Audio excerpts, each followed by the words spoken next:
Hi everybody, David here from CPTC Aquitude. For those of you tuning in from UAE and other parts of the GCC, you may know Aquitude from recent activities when we were based in Dubai. We're now based in Riyadh in Saudi Arabia, and we're working with a local partner, Creative Patterns Training Company, hence CPTC Aquitude.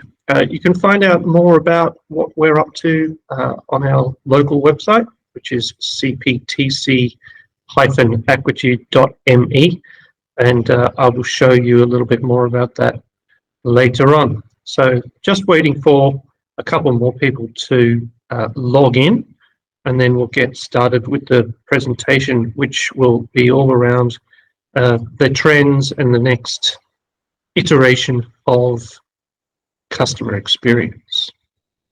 So I'm going to share my screen. There we are. Hopefully everybody can see my screen there. Welcome. So today we're going to be talking about customer experience reimagined, CX trends, concepts for complex commercial ecosystems. And the reason this has come about is because our understanding of customer experience, customer journeys, and the way in which our customers and our stakeholders interact with our brand is changing, and it's becoming increasingly more complex as our business models change. Gone are the days of us selling a widget in a store. Now we have multiple touch points, but also multiple partners and contractors and other people who are involved, some of which we control and some of which we may have less control over. So that's kind of the journey that I'm going to be going through today, and welcome along. So a little bit about me. My name's David Fuller. I'm the Chief Digital Officer of Aquitude Group, which is the UK part of CPTC Aquitude. I also am the Chief Operating Officer of the joint venture here. And I'm unique. I think this session gives me an opportunity to provide my lens on customer experience, not just from a GCC point of view, but from a global point of view. If you have a look at my Instagram, in the last 3 weeks or so, I've been in Castlemaine, which is a country town in Victoria, Australia, in the south of Australia. I've been in Riyadh, the centre of Riyadh, which is an incredibly fast-changing city, obviously in the middle of Saudi Arabia. And I've also, in the last couple of weeks, visited Athens, which is an ancient European town where many of the concepts around merchants, being a merchant, and commerce originated over 2,000 years ago. So this gives me a unique perspective on how customer journeys are being delivered around the world, different customers, different trends, and in this webinar, I'm going to try and localize some of that thinking, bring it back to a Saudi and GCC kind of viewpoint, and really give you an insight into what leaders in customer experience are doing around the world.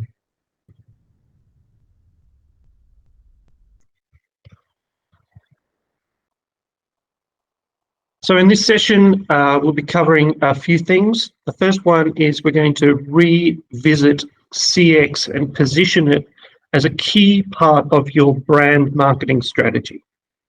So what we're arguing as part of our work is that your brand is ultimately the thing that reflects how your customers see you and how your customers experience the products and services that you deliver.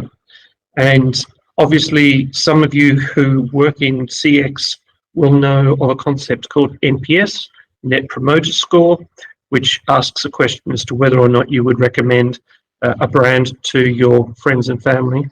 And NPS is obviously directly related to brand, but I'm going to spend some time really focusing on why the experience and how your customers experience your brand really affects that brand, perception of that brand, and why it should be a central pillar of your strategic marketing focus.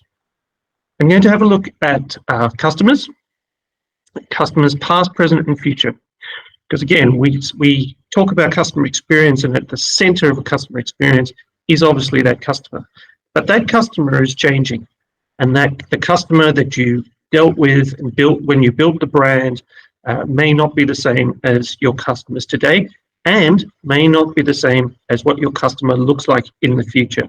So if you're building your customer experience, you need to really understand your customers, and you need to understand not only your customers and their attitudes today, but also your customers' behaviors and attitudes tomorrow as well. We're going to have a look at organisational bias, customer-centric culture. This is something that in previous years has been rebranded, if you like, as total experience. This is a concept that says that obviously the customer journey is impacted by many people within the organisation, not just those who are customer facing, but also those who make decisions, make policy, whether that policy is around pricing, compliance, regulatory issues. There's many people within the organisation that have a direct impact on the customer experience, not just those who physically deal with the customer through a call centre or a store or some other behaviour. Lastly, I'm going to start exploring some fairly new concepts. If we think about changing business models, we think about companies like Uber, like Airbnb, and some of these other new business models. We're starting to see that the customer experience and the customer journey is actually being delivered through partners, contractors, freelancers, and this may mean that we have less control over the customer experience, and something we need to deal with. We also need to start thinking about stakeholders in a slightly different way, and I'll talk about what I mean by stakeholder management and who we need to be thinking about both internally and externally as to how that affects our customer experience, and ultimately, back to the start, how that impacts on the perception and value of our brand. So let's kick off.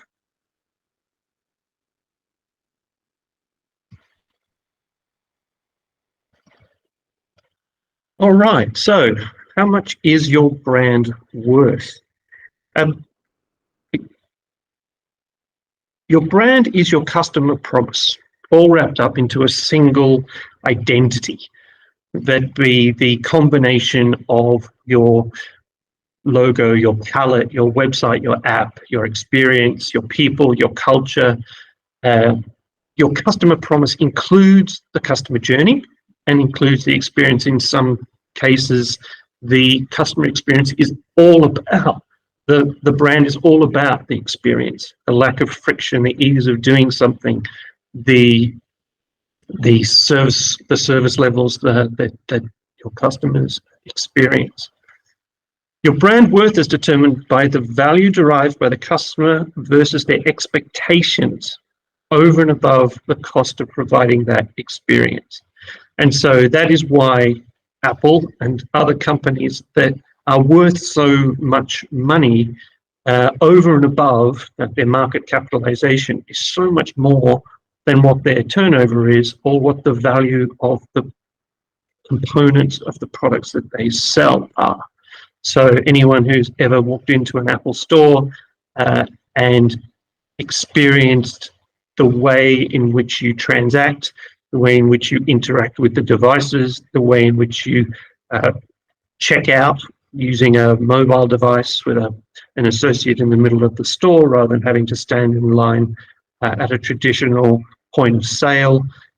Everything within this experience is designed, not just the products, the way you buy them, the way you open the box, the packaging, the materials, but also the attitude and the culture within the organization that all sum together to make that brand have value, and to have a value which is way more than the sum of the parts.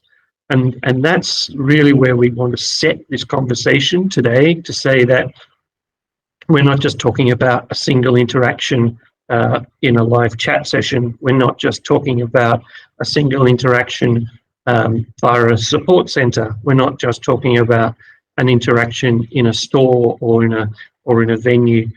We're talking about the end-to-end experience, all the way from when you became aware of the brand, what you've been told that brand represents, and why you bought into that brand in the first place, and whether or not that brand matches your expectations in terms of the journey, not just price, not just the price, not just the convenience, not just the service levels, not just the quality, but also this experience from end to end. So that's where we're going to position the rest of this conversation. The customer of the future. And really, if we're going to have any conversation around customer experience and customer journeys, then we have to focus on that, the C part of the CX.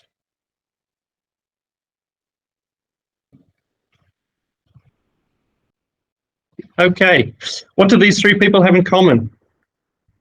Anybody? You could say they're influencers. Yes, they're all influencers, but they're a specific type of influencer. What makes these three individuals, what do these three individuals have in common? They're all users of Twitter, or as it's now called, X. I think this is a really interesting juxtaposition to understand that your customers are not all the same. We kind of know that, right? We know that you have different types of customers, and in the trade or in the CX business, we call these customers personas. So they're a type of customer, they're a grouping of customers or a cohort of customers that may act in the same way or have the similar experience of your brand. But at the end of the day, your customers, every single customer has a totally different experience of your product or service. So you really need to spend time understanding exactly who your customers are. You really need to understand that each different type of customer and each customer persona by a persona has a different experience, and you need to build that into that experience and that journey. I would argue that building your customer experience around somebody who has 2 billion followers, their experience of X is going to be very, very different to somebody who has 200 followers on X.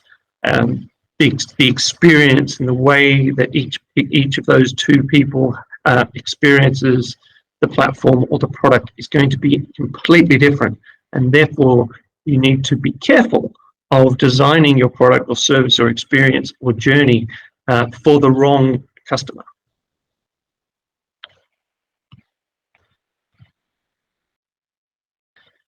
Just because your customers look the same, they may not be the same. We'll get to that a little bit more in a second, but this is a fantastic example. Manchester United Football Club, you kind of think once upon a time that the followers, fans of Manchester United were from Manchester. It was a local club with local fans, and the makeup of the fan base of Manchester United was probably pretty much the same. If any of you have been to Thailand, you'll realize that there is a massive fan base of Manchester United in Thailand, as there is in China and Japan and many other countries now. And so you need to understand that your customer of the past is not necessarily a customer of today, and is certainly not the same as the customer for the future. So again, we need to be conscious when we're designing our customer experience and evaluating our customer experience, which customer we are talking about. Is it the customer that we've always had? Is it the customer that we currently have, or is it the customer that we desire to have? And how do we build and manage that strategy, that customer experience strategy, to think about all of those different cohorts and how each one of those cohorts has a different experience through a different lens, whether that be culture, whether it be age, or whether it be some other type of thing that influences the way in which they interact with our brand, our products, our services, and how they go on that journey with us, and how they judge us while they're on that experience or journey.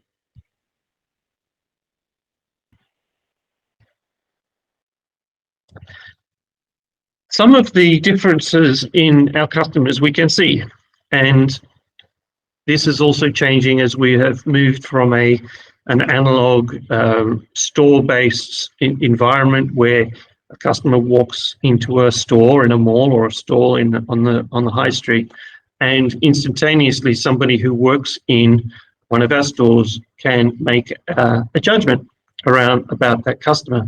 They can see whether or not they're wearing branded clothing, whether or not they wear a watch, whether or not they have a phone, what brand of phone they have, which part of the store do they first go to? Do they go and seek out the sale rack, or do they go to the new season lines?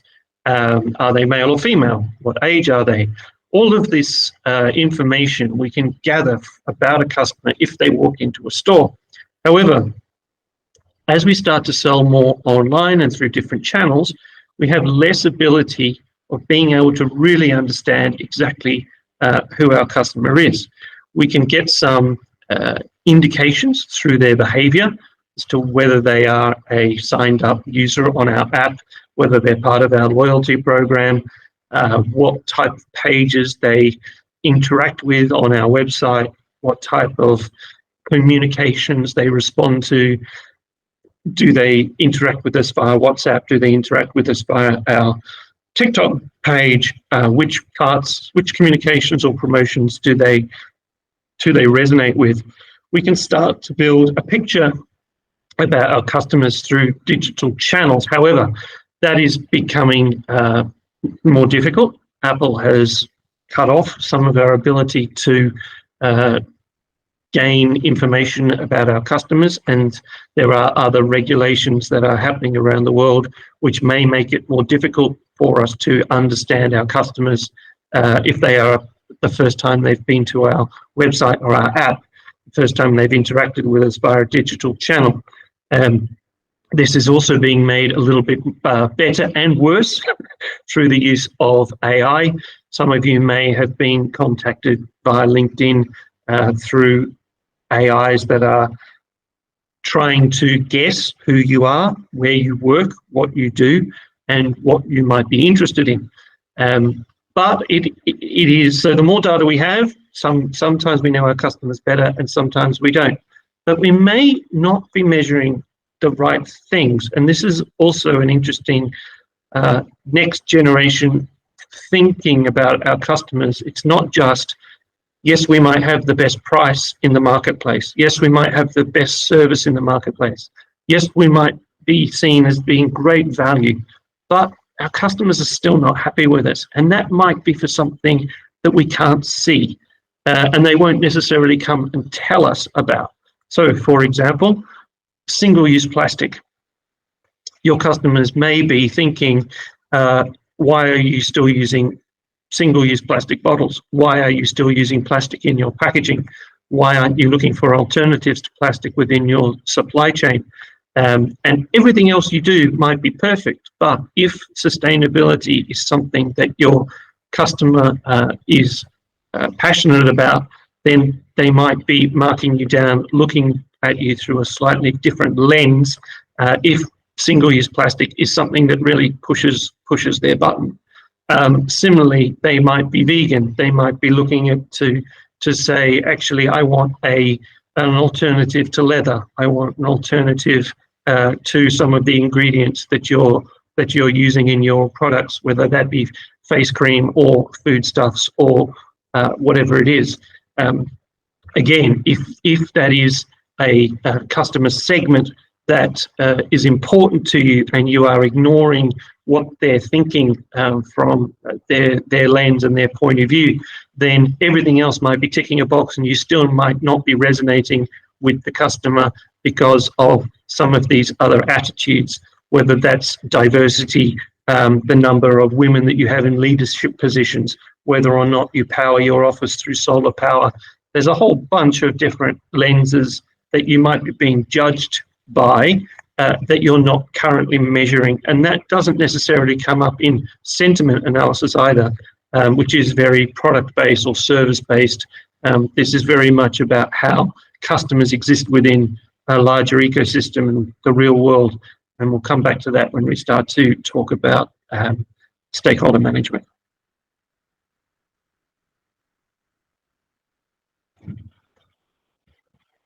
So, the customer-centric organisation. Customer experience still has a little bit of a branding problem in that different people, it means different things to different people. Many organizations still see customer experience as a function of the people who interact directly with customers on a day-to-day basis. In many cases, still, customer experience is another word for call centers or support or customer service. As you can see from the way we approach customer experience, we see that as a very, very small part of the overall customer journey and the overall customer experience. It isn't just the person that calls when they have a problem or when they want to interact with you that is the face of your brand. Security guards. I mean, this is a really interesting one, right? What does it say to your customer when you have a security guard as the first person they see when they walk into your store, your mall, your airport, your whatever? On the one hand, it might say, we care about you, our customers' safety. But on the other hand, it sort of puts up a barrier and says, we are not open. We are, in order to come across this threshold, in order to step into our store, you have to come past this person who is an intimidating welcomer rather than a greeter, which was a concept of about a decade ago when many retail stores had smiling, greeting people to greet you at the door as you came in. Often now, the first person that you might see in the interaction with your brand is a man in black with a gun or a baton or some other kind of weapon. And you know, what is that really as the beginning of your customer experience? It could be your call center staff. It could be somebody who's at the register who's processing a transaction. And increasingly, we'll talk about this in a second, increasingly the face of your company might be a third party. It might be a delivery person, and that delivery person may or may not work directly for you. They might be a contractor or a freelancer. But yeah, again, the first real person that somebody who buys online from you might see might be somebody who is delivering a package. And while the companies that are starting to build and grow these more new journeys are starting to realize that these people do have a big impact on the overall perception of the brand. There are many people who are still not considering these other parts of the more extended journey. In fact, people who are impacting the customer experience are often faceless people who work behind closed doors in an office, in a back office role. People who have a large impact on how customers experience your product or service might be working in departments like finance. Who is determining the pricing? Who is determining the credit policy? Who is determining what types of payment? What types of payment types can somebody use when checking out or transacting with your business? Who is determining compliance rules? Whether or not you work in a regulated whether you work in a regulated industry, whether you are, what the policies are that say, okay, how will we deal with a complaint? Will we automatically side with the customer, or will we automatically say that we're going to reject all complaints until we can find a reason not to reject it? Purchasing, the people who are buying your plastic packaging, are they do they see themselves as part of your customer experience? Yes, they can buy a single-use plastic bottle for 10% of what a non-plastic alternative packaging might be, but does that person making that decision about that packaging really understand what impact that packaging has on the total experience of the customer? Legal, what does somebody saying, yes, we need to comply with regulations and whatever else, what impact does that have on the customer journey? And some of you, well, most of you, I imagine, have had to scroll through endless user agreements. For example, when you download a new app or you interact with a company in a digital way, you will be presented with pages and pages and pages and pages and pages and pages and pages and pages and pages and pages and pages of rules and terms and conditions. And your only option is to tick the box at the bottom and say you agree. Now, that's a really, that is part of the modern day customer experience and customer journey.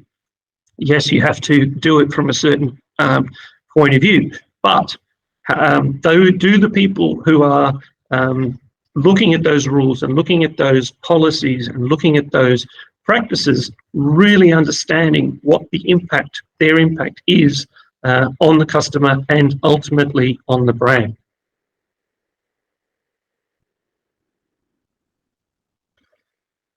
We have a tool for that. So we have built within Aquitude what we call the Customer Experience Typology Framework. It is an assessment that allows us to benchmark the internal attitudes of people within the company, not just customer-facing people, everybody within the company, and it allows us to identify areas for improvement and culture change. We can do that through a number of tools, including OKRs. We'll maybe talk about that later. But on this slide, you can see what the results might be. We can map somebody's attitudes towards customers excuse me, at an individual level. So you can see what an individual team member or employee, what their attitude is towards customer centricity. We can do it at a department level or at a team level. We can say, okay, what does the customer experience team look like in terms of their attitudes? What does the board look like in terms of their attitudes? What does the legal department look like in terms of their attitudes? And we can start to see whether or not those people are acting in the best interests of the company, or whether they're acting in the best interests of the customer, or whether they are weighing up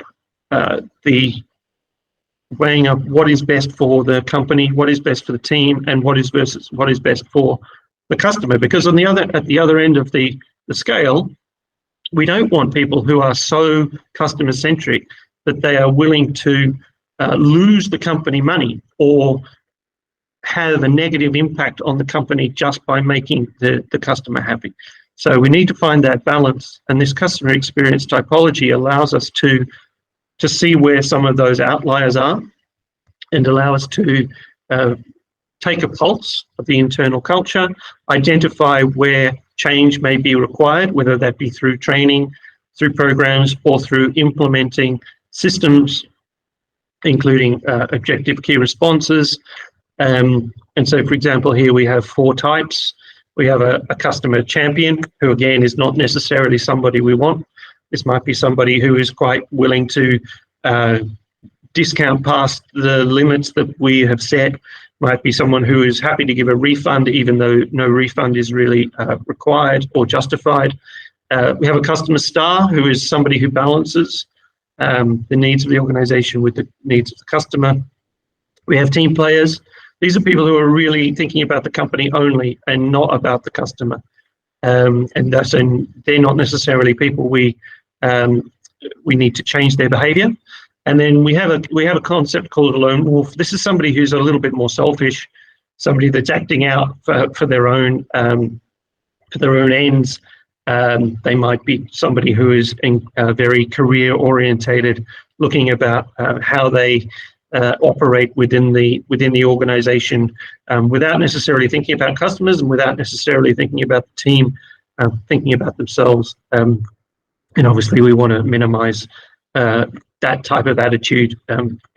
Sometimes it's useful. Maybe we have a sales team, and that sales team is motivated by bonuses and incentives, and in that case, being slightly more selfish and slightly more self-driven is something that we want to encourage. But again, it's something that we need to think about within the context of the total customer journey.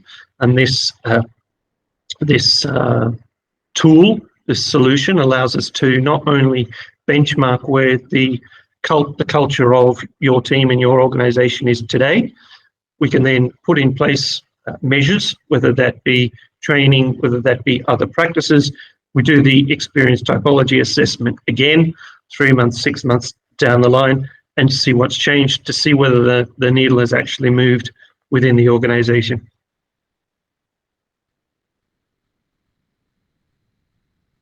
Okay. So now I want to talk about a slightly new concept.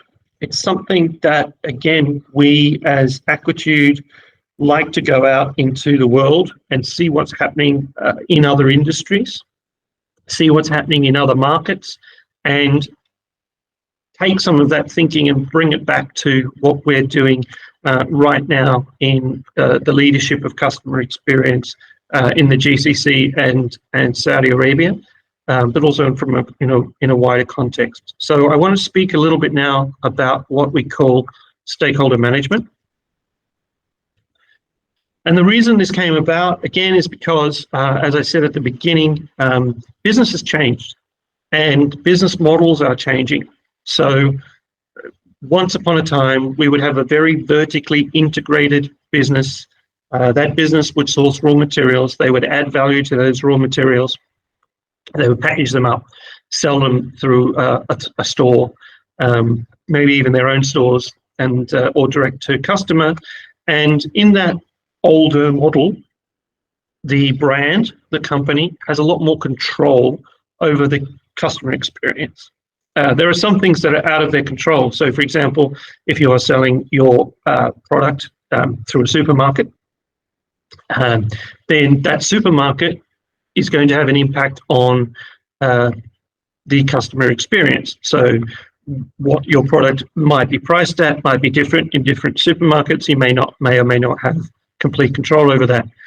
Where your product is displayed on the shelf, you may or may not have control over that. But now we're moving into a situation where we have other stakeholders involved. So if we think about a Careem style business, Careem is a bit like Uber, sort of a Middle East GCC version of Uber. And as a company, Careem needs to not only think about the passengers within the cars, but they also need to think about the drivers. Those drivers are trying to build their careers, their business, their own, the well-being of their family by using Careem as a platform. And therefore, the drivers for Careem are an incredibly important stakeholder in the delivery of the customer experience. And also companies like Airbnb. If we think about a traditional hotel, then the hotel brand basically has an expectation. So you think about, okay, if I am going to a Best Western, then I have a certain expectation as to the experience that I'm going to have. If I go to a one and only, then I might have a different expectation of the experience that I'm going to have. And actually, hotels have become a lot more niche in that respect, in terms of saying, okay, well, certain brands are tailored for certain experiences, whether that be the business traveller or the recreational traveller or the family traveller. But a more newer, a different business model which has emerged is something like Airbnb, where Airbnb actually has no control over the experience that is delivered by the Airbnb owner. And once again, Airbnb has two different constituents. It has the owners of the property, who they want to make sure are able to earn some income from their property. And they also have the end user, or the guest, who is experiencing that property via the Airbnb platform. So there's multiple stakeholders, and each one of those stakeholders has different interests, different vested interests in how that ecosystem performs, and what the experience overall customer journey is.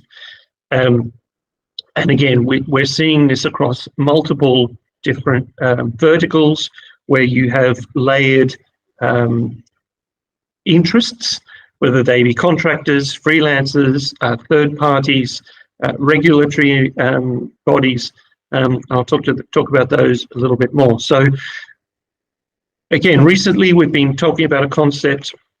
In the last couple of years, we've been talking about a concept called total experience, where the employees and the people within the business that you can influence as directly as direct hires, you pay their salaries, you can influence the way in which they think and behave and represent you as the brand.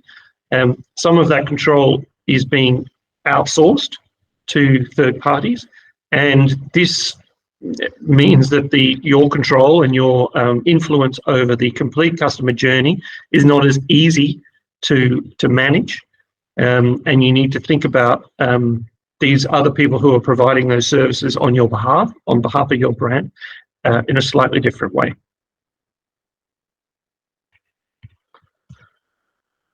And it's not just the people who are delivering the service that you need to think about in this stakeholder model either. Right? You really need to think about who and what else influences, impacts the experience. Some of these things might be in your control, and some of them might not be. So, for example, in the last 5, maybe a little bit more years, influencers, social media influencers, increasingly can make or break your brand, your experience. So again, when you're thinking about your cohorts, when you're thinking about who you're trying to build your experience for, you need to be thinking about, okay, there is this group of stakeholders out there who could have a massive impact on the way your customers see your brand and how the experience is experienced by them. Now, going back to my original slide, that's not necessarily to say that you need to change your experience just for these people, because that creates another conflict. For example, if you're treating influencers in a certain way, they give you a positive review, and then a normal customer comes along and has a very different experience because they aren't seen as an influencer, as a VIP, and therefore they have a different experience. Then you have some issues to deal with. And there's some other things that are happening. One of the reasons that we started looking at stakeholder management as part of customer experience is that we've been doing work in the sustainability areas. We've been talking with companies that are developing new ways of powering the planet, wind farms, solar farms, other organizations that are building infrastructure and that have an impact on local communities, and how they need to interact with those local communities, because the provision of power, for example, from one side of the country to the other might require transmission wires. The consumer of that power doesn't really care whether or not the pylon for the power goes through a farmer's yard or a local community, or it needs to something needs to be done within a local community in order for that experience to be delivered to the end user. But increasingly, there are stakeholders that need to be considered within this complicated ecosystem that says, okay, the ability for me to provide power from one side of the country to the other side of the country and deliver a fantastic experience to my end user is going to be impacted by whether or not this community in the middle of the country lets me build a pylon or a wind farm or a solar farm. And so the customer experience is starting to become a lot more complicated, which is why we're starting to build out systems and solutions and training where brands are starting to consider all of the parts of the journey. And again, some of these journeys may be completely out of our control. There may be a volcano eruption that sends ash into the air that stops air travel for a week or a month. There may be floods or other extreme weather events that we have no control over, but will impact people's experience, whether that be whether or not they can get to the stores, whether or not your people can get to work, whether or not the insurance premiums are going to go up. There's a lot of things which we can use tools like scenario planning and other things to do some stakeholder mapping to identify who the stakeholders are within our ecosystem, who our customers are, whether they be internal customers, whether they be external stakeholders, whether they be investors, whether they be the media, whether they be regulatory bodies, whether they be local communities. And we can start, once we identify those stakeholders, we can see what interests they have, what impact they have, and we can also start to think about some edge cases. We can say, okay, what if there is a black swan event, something that comes out of nowhere that we haven't prepared for? How does that impact our brand? How does that impact our customers?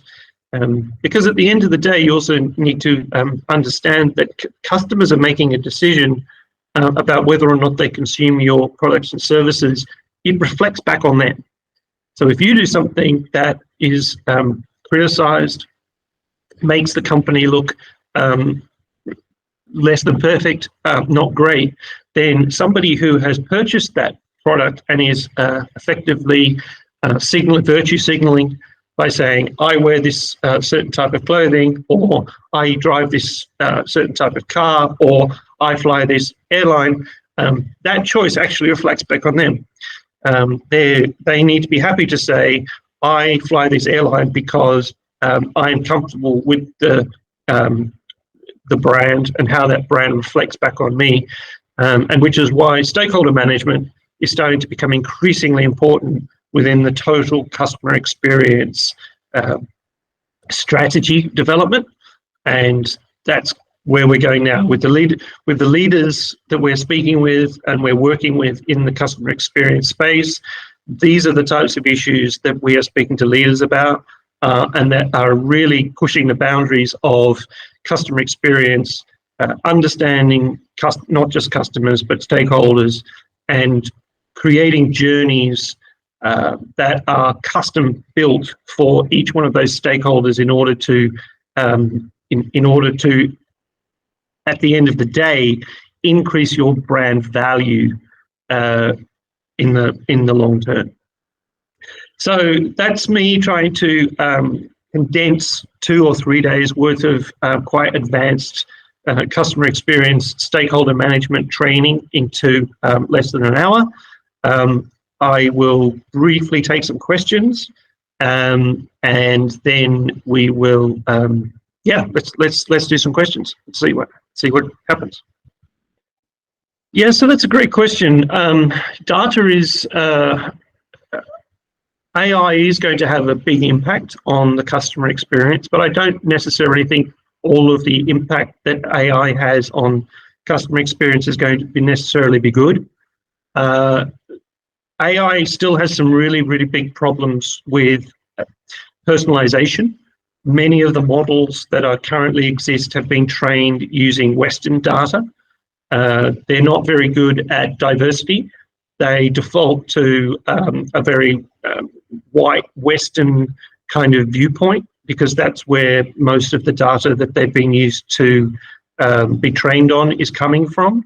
And therefore, right now, I think if you're trying to use AI within in Saudi Arabia or in the GCC, you need to be very, very careful of the data sets that it's been trained on.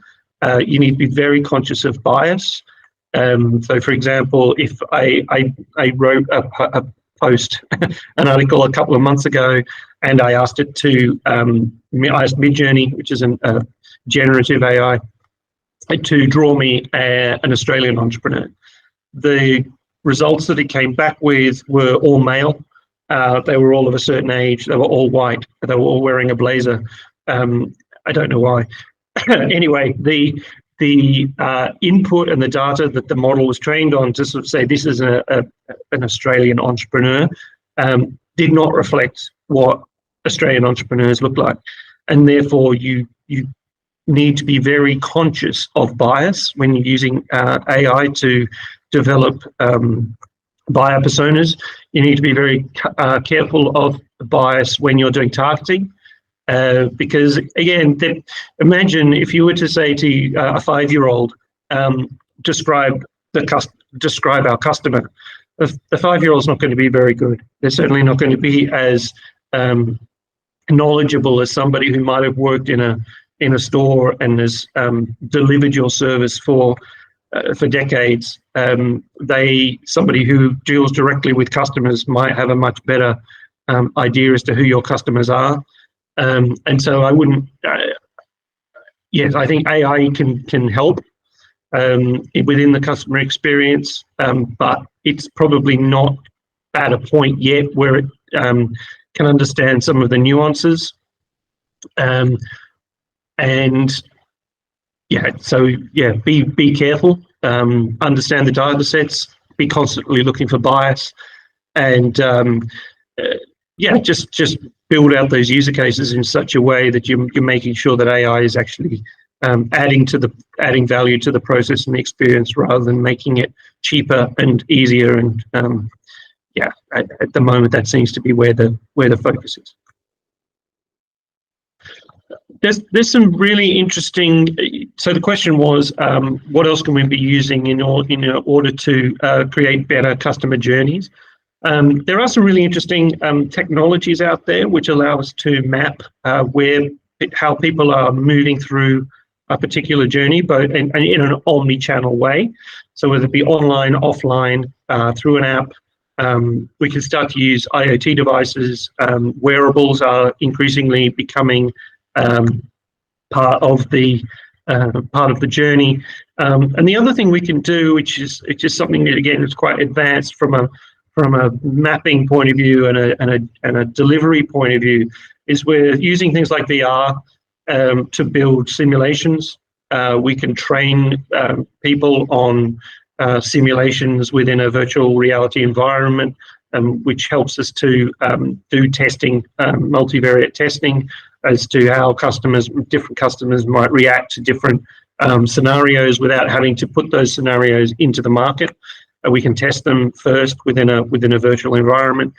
We can use IoT devices. We can start to see things like we've been doing this for decades, using video, how people might move through an event or through a store or through a city. How does, again, coming back to our third-party providers, if somebody's getting an Uber from the airport to a hotel and then staying in that hotel in order to attend an international event, you might have control over the international event, the ticketing process, the vendors that are providing food and beverage, the entertainment. But have you really thought about parking? Have you really thought about how whether you're giving information, like, for example, what are the closest hotels to the event that you're putting on? These types of things. But again, this comes down to which which vertical you're in. Are you in retail? Are you in events? Are you in destination marketing and management? Are you in transport? Are you in entertainment? Each one of these verticals has a slightly different look and feel, different stakeholders, different journeys, different technologies, and different things to consider. So it really is about understanding your business and where it sits within that ecosystem. But there are tools, increasingly, there are tools that allow us to follow people, see their journeys, see the friction, understand their effort, understand their grievances before those grievances might arise. So yeah, technology will increasingly not only help us identify the journeys and map the journeys, but also provide solutions to those journeys as well. So yeah, it's been on the screen for a little while. What comes next? CPTC Aquitude are really focused right now on providing training and consulting at a leadership level. We have several courses that we are delivering, both public courses and internally within organizations that are looking to build out this muscle within the organization, who want to become more customer-centric, more stakeholder-centric. So we have Advanced Customer Experience for Leaders, which is a course that we're running in December. So have a chat to us about that.